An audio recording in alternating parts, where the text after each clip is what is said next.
Oi pessoal, tudo bem? Conforme prometido, vamos falar um pouco sobre exercício físico e repercussões hormonais. Então, o que é de fundamental importância a gente relembrar? É que do repouso até o início da atividade física, existe uma grande demanda energética, e principalmente quando nós atingimos o pico máximo de atividade física, do pico máximo na atividade física. O consumo energético pode aumentar até 1000 vezes quando a gente compara o repouso a esse ponto máximo de exigência muscular. E vários hormônios se elevam, outros caem durante a atividade física. Dentre os hormônios que se elevam, um que eu vejo que as pessoas têm muita preocupação é com o cortisol. E realmente a elevação do cortisol é de extrema importância.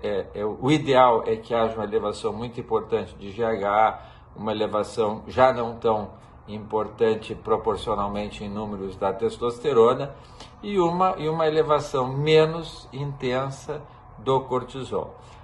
Mas por que o cortisol ele normalmente sobe? Porque quando nós começamos a atividade física, o nosso hipotálamo ele é severamente estimulado.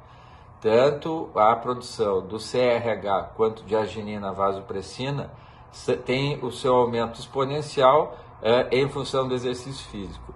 E com isso nós vamos ter um sinergismo do sistema nervoso simpático com o sistema endócrino. Quer dizer, o exercício físico ele exige uma grande demanda energética e há necessidade dessa integração do sistema nervoso simpático com o sistema endócrino.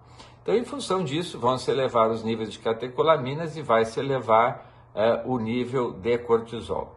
A principal função do cortisol seria o prover o músculo de glicose suficiente. E aonde que ele vai buscar essa glicose? O cortisol vai estimular a gliconeogênese e vai estimular a nível de proteínas e vai estimular a lipólise a nível de células gordurosas. Então, com isso, vai haver uma provisão adequada de glicose para o músculo para que o exercício seja desempenhado. Mas o cortisol ele é de fundamental importância também no controle do aporte sanguíneo ao músculo. Ele controla também centros de termorregulação e ele é um importante imunomodulador, porque a gente sabe que o exercício físico ele inflama parcialmente esse músculo, e para que essa inflamação não seja muito severa, é de fundamental importância a presença do cortisol a esse nível.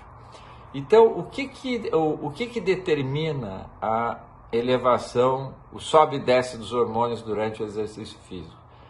Estou falando isso, a elevação, a repercussão hormonal provocada pelo exercício físico, isso equivale tanto aos exercícios aeróbicos quanto aos anaeróbicos. Quanto aos anaeróbicos, vai depender muito do volume do exercício, o tipo de exercício,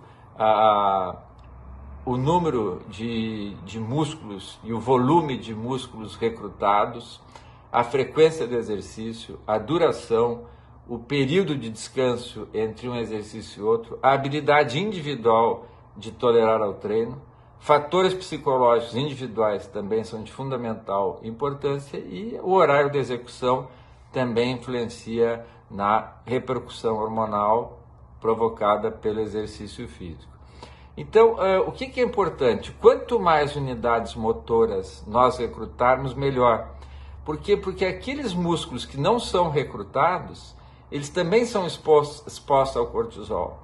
E, então, quanto maior as unidades que nós recrutarmos, melhor. Por quê? Porque essas unidades, as recrutadas, são menos afetadas pelos elevados níveis de cortisol. E o que nós temos que fazer para que esses níveis não sejam muito elevados? Temos uma alimentação muito adequada, muito equilibrada ao longo das 24 horas, não é? Temos o repouso adequado e, principalmente, as refeições que antecedem o exercício físico e as refeições pós-exercício físico são de fundamental importância. Por exemplo, se a alimentação não for adequada, no pré-treino, os níveis de cortisol se elevam muito.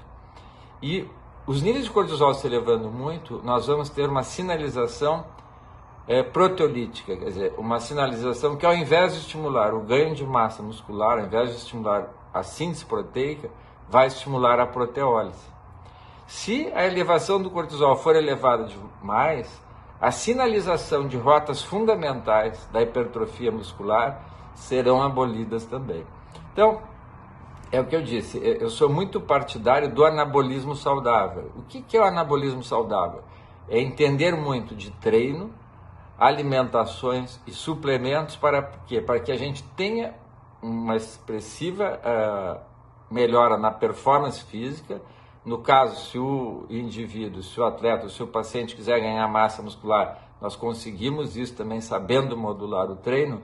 Então, é o que eu sempre digo, eu sempre prefiro fazer o que eu chamo de anabolismo saudável.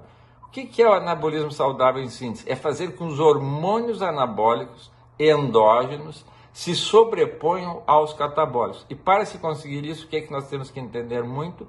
Muita fisiologia, muita bioquímica, muito treino, muita questão de alimentação e principalmente como modular os hormônios através desses recursos. Eu vou seguir falando sobre esse tema em outras Health Hours e me despeço aqui com um beijo no coração de todos vocês.